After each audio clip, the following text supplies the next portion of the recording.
So let's look at one of the first ad platforms, which is Google Search. The first thing to be aware of within the Google search is actually more about the intent of the search engine itself. So Google is actually really trying to intend to bring results that are the intent of what the person is querying or searching for. So they try to present relevant answers to match that intent. They then rank those answers opposed to what they think will be most interested to the person doing it. And so the search intent actually applies both to the organic results, but also the paid results.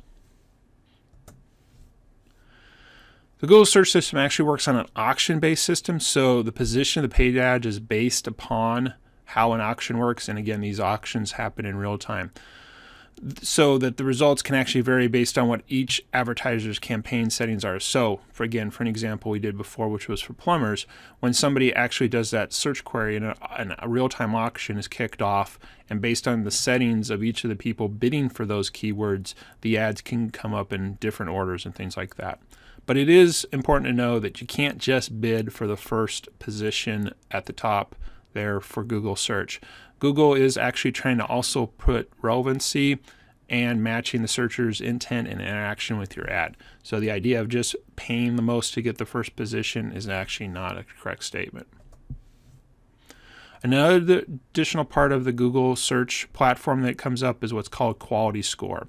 The quality score is actually based upon a number of factors: the ad quality itself, the keywords that the ad is targeting, and the landing page that after you click on the ad actually goes to. This quality score is actually based upon from 1 to 10. Additional factors that go in through are what is the actual click-through rate of that ad. Is the ad relevant to what's being searched for? And finally, the actual experience searcher has on the landing page. Google search is actually made up of many different aspects. At the top is the search campaign itself.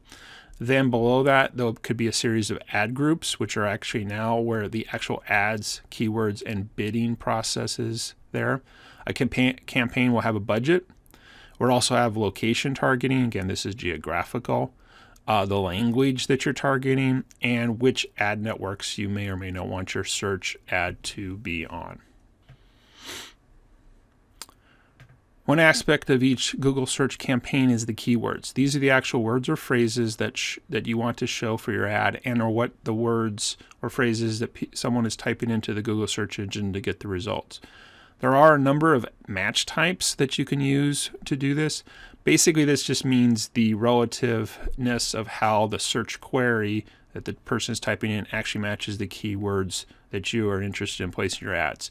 So they go from most broad, or shall we say most wide, to the most exact. Well, broad to exact, yes. So the first one is a broad match. This will give Google the opportunity to try to match your ad to many words that are similar to that one. A broad match modifier allows you to have a little more control. A phrase match is when you want to actually match a number of different words but still have some flexibility in having similar ones. And finally, the exact match is the most precise, where it's exactly the keywords you want that have to be typed in the search thing. On a related note, there's actually another keyword match type, which is negative keywords. These are actually words you don't want your ad to show for, and these are very helpful if you want to eliminate some things that may be similar but actually don't have anything to do with the ads you're trying to target. The next part of a Google search campaign is the actual ad text itself. Again, these are text-based ads. So the first one is the final URL when they click on the ad that you want them to go to. Again, in this case, typically it's going to be your landing page. Then you have the option for 1 or 2 headlines, a couple descriptions, and what's actually called a display path.